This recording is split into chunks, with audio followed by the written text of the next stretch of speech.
Bonjour à toi Globetrotter et bienvenue ici là, au 27e édition du Festival des Globetrotters à Paris Sud, à l'Opéra de Massy-Palaiseau, où durant 2 jours et demi, eh bien, Globetrotters, aventuriers, routards, baroudeurs, tour du mondiste, vous pouvez rencontrer des autres aventuriers, des voyageurs pour partager votre expérience du voyage. Et notamment des personnes comme 3 jeunes filles, Anne-Marie, alors je vais le lire, Van der Slick, Enora Guérinel et Perrine Juneveton pour le micro. Comment vas-tu bien? Eh ben je vais bien, merci. Merci d'être là. Venue. Ça va toi aussi? Parfait. Parfait. Alors ces 3 jeunes filles, elles ont fait un beau voyage en 2013. Elles sont parties donc à 3 nanas, 7 mois, uniquement en Asie, et à pied, backpacking. C'était quoi ce projet? Qui a eu l'idée en première de partir comme ça? Et qui a convaincu les autres? En fait, l'idée, on a eu toutes les 3 en même temps, Ouais. à la suite d'une conférence à laquelle on a assisté, un peu dans le même cadre que ce festival, qui nous a donné envie de nous aussi prendre notre sac à dos et de se dire qu'on pouvait partir avec un projet bien ficelé à l'aventure. Donc c'était l'une de vous 3 qui a eu l'idée de pouvoir après motiver les autres, ou les 3 vous aviez envie de voyager un petit peu quand même? Non, on était déjà super amis et en fait on avait cette volonté de voyager ensemble après nos études. La même passion quand même, voilà. La même passion, et donc on s'est vraiment réunis toutes les 3. Bon, on habitait ensemble, on faisait nos études ensemble pour savoir où on allait partir et surtout quel fil directeur allait avoir notre voyage. C'est important. Alors vous avez 25, 26 ans, il y en a, toi tu es dans la finance solidaire, c'est bien ça, c'est toi, voilà, et toi tu es dans l'aide à l'accompagnement des entreprises. Il y a la 3e fille, Perrine, qui est au Guatemala pour l'instant et qui fait... Et qu'on salue. Et qu'on salue, salut. Mais 3 filles qui partent comme ça se finance comment un voyage pareil? J'y vais. Bon. Le financement, alors oui, on a fait une école de commerce, orientée vers les pays en développement, mais forcément on apprend tout ça. On s'est tourné vers des professionnels plutôt pour l'expertise, les conseils, vers quelques entreprises. Seulement ça, c'était pas évident de savoir leur proposer exactement quelle contrepartie. Donc on a eu un peu des financements comme ça, mais aussi beaucoup de particuliers. Et donc 50% de notre budget a été financé par des particuliers. Et ça, c'était très touchant pour nous de voir que beaucoup de gens étaient prêts à nous soutenir et financer un peu par procuration, enfin voyager par procuration avec nous. Comment ça se passe en fait après être parti durant 7 mois, le retour, vos amis, votre famille, ils ont pris ça un petit peu comment ce projet-là? Est-ce qu'avant de partir, ils vous ont pris un peu pour des folles, ou à votre retour, justement ils se sont dit, elles ont bien fait de partir? Comment vos familles ont pris ça? Ils nous ont toujours soutenus déjà. Dès le début, ils ont cru en nous et je pense qu'ils étaient à la suite assez fiers quand on montre aujourd'hui l'ouvrage qu'on a fait. Et j'allais dire, ils continuent à nous soutenir puisqu'en fait nos parents, nos amis, nos proches vendent à leur tour le guide dès qu'ils peuvent nous donner un coup de main. Alors très belle transition justement, le livre Autrement l'Asie, c'est le petit bébé que ces 3 jeunes filles ont fait. On l'a fait en 9 mois. En 9 mois, Donc, voilà. voilà. Juste après ce voyage, aux éditions donc La Belle Terre, donc c'est de l'autoproduction, voilà, l'auto-édition. Qu'est-ce qu'on peut voir dans ce magnifique ouvrage? Alors, on va voir à l'écran, mais effectivement, il y a différents éléments. Moi, j'ai eu l'impression sur le moment qu'il y avait comme des fiches techniques, comme des éléments, des astuces, des conseils. Qu'est-ce qu'on peut y voir dans ce livre?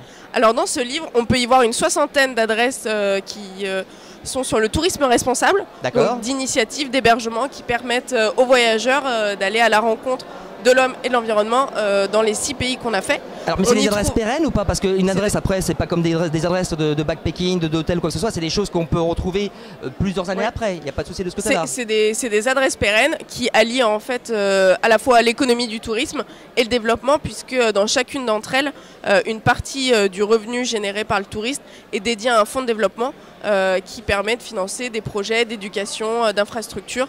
Donc on est là dans un cercle vertueux, j'allais dire. Donc c'est un véritable guide pour des personnes qui souhaiteraient donc aller ou retourner en Asie et sur les mêmes traces, les mêmes pas de votre voyage. Tout à fait. Et puis on incite aussi à voyager depuis son canapé, puisqu'il n'y a pas que des adresses, il y a aussi des recettes de cuisine, des zooms sur certaines thématiques clés, voilà, et des adresses. Je vais Et beaucoup de photos, parce qu'on a pris beaucoup de Qui photos. prend les photos, qui fait les dessins? Alors en fait on était très polyvalentes toutes les trois, peut-être un peu trop semblables, enfin du coup on changeait. Non, c'est moi qui fais les photos, non, c'est toi qui fais les dessins, non, c'est moi qui fais l'écriture, c'est un peu comme ça. On s'est pas bataillé. Les dessins, c'est la maman de Perrine qui a fait des dessins à partir de nos photos. Et d'ailleurs, on parlait tout à l'heure de l'entourage, nos 3 couples de parents sont venus nous voir aussi sur place, et ça c'était très touchant. Ah, durant le voyage, il y a de la famille qui est venue vous voir. Oui, d'accord. Sur des étapes, et c'était très sympa de partager ça aussi avec eux, sachant qu'ils nous soutenaient depuis le début, donc vraiment très bien. Et puis dans cet ouvrage, il y a beaucoup de dessins, de photos. On a envie que la personne se sente déjà dans le pays depuis son canapé, comme disait Enora. S'imprégner directement. S'imprégner avec des odeurs, des couleurs, des idées d'ouvrages à lire. Et puis toute une partie de réflexion aussi sur la situation du tourisme aujourd'hui, des ouvrages pour aller plus loin dans la réflexion, nous un peu notre retour d'expérience, comment chacun à son échelle on peut faire bouger les choses.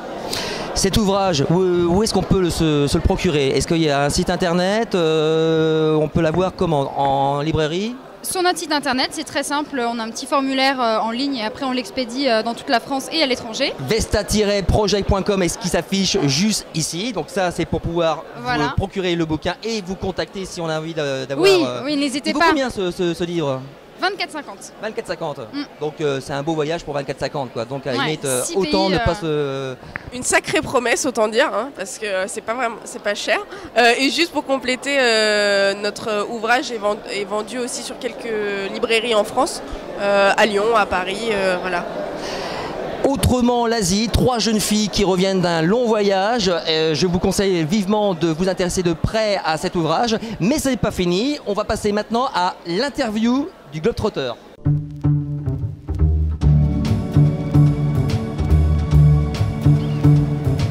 Ne regarde pas. Non, vous n'allez pas. Les filles, si vous étiez un pays, vous serez lequel? Je pense que vous êtes toutes différentes. On va commencer par toi. Si tu étais un pays donc. Si j'étais un pays, avec parmi peut-être parmi ceux qu'on a visités, je dirais que je serais l'Inde, parce que je suis colorée comme l'Inde. Enfin, colorée, c'est un peu bizarre. Et toi, Maryse, si tu étais un pays, tu serais lequel? Elle m'a piqué mon idée. Ah bah pourquoi pas l'Inde également? C'est vrai que je serais l'Inde également, parce que ce que j'aime beaucoup, ce qui peut être difficile et en même temps très enrichissant, c'est tous ces contrastes, ces découvertes. Il n'y a pas de frontière entre public et privé, il y a beaucoup de joie, beaucoup de bruit, ça s'arrête jamais. Si tu étais un moyen de transport? Un moyen de transport, un train indien toujours. Et toi, si tu étais une coutume? Bopenyang, comme on dit au Laos, pas de problème. Si tu étais un objet, un équipement que tu emporterais avec toi? Un couteau suisse pour faire tout ce que je peux quand je veux.